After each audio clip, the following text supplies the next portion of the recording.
Hey guys, welcome to today's video. So I thought today we'd have a go at some flocking. Now this is quite a cheap flocking machine that the Dino Lord actually got because he was going to do dashboards inside of cars, but it came with static grass and he was like, I think I've bought the wrong thing.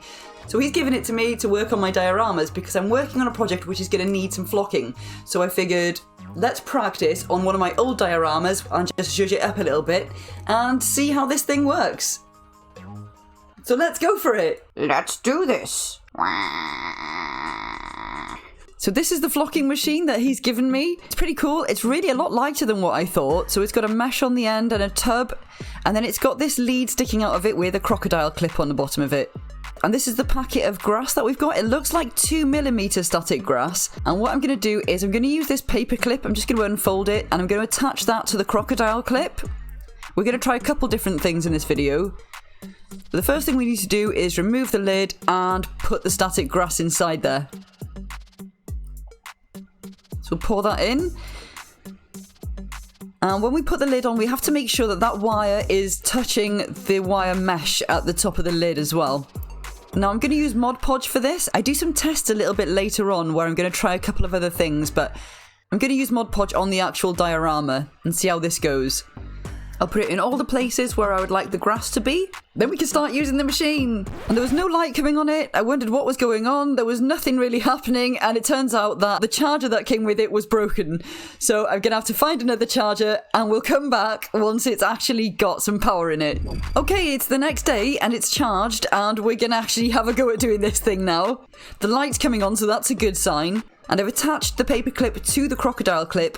So the clip is actually electrostatic, which helps the grass stand on end. So we have to put the end of the clip into the glue while we're doing this.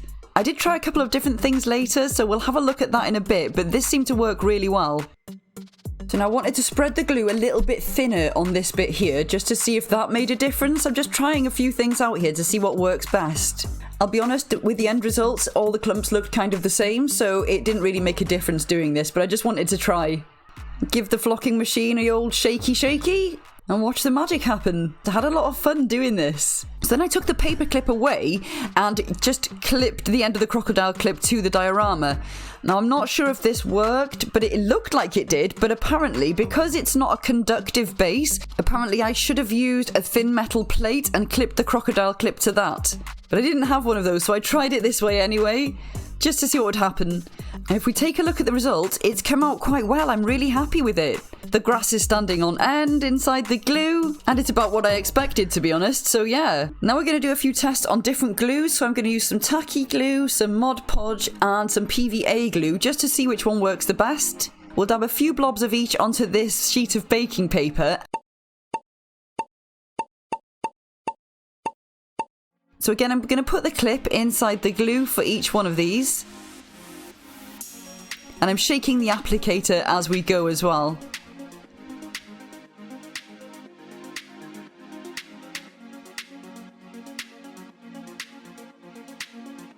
So let's just tidy this up a bit. Get rid of the excess grass. And take a look at the results.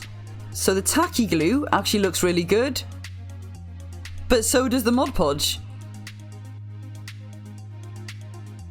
And then if we move along and take a look at the PVA glue, that also has come out really well. So any of these glues would work really well for it, because I always see people using their flocking machines and they never really say which glue they're using, so I wanted to try a few and see which one worked the best, but it looks like any one of these would work really well.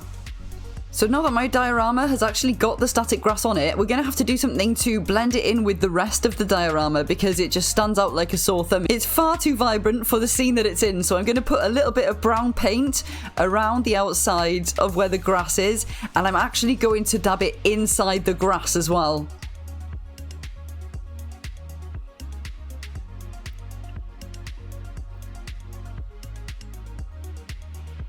I know a lot of people use airbrushing for this, but I'm not very experienced with the airbrush yet, so I need to do a bit more practicing with that.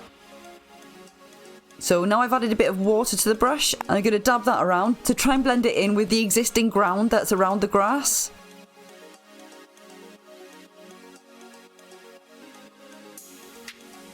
And I've got a bit of green. And I'm going to apply that to the old faded grass bits that I had before I did the flocking. Followed by a little bit of yellow. A very small amount of yellow. And I'm just going to brush that lightly over the top of the flocking.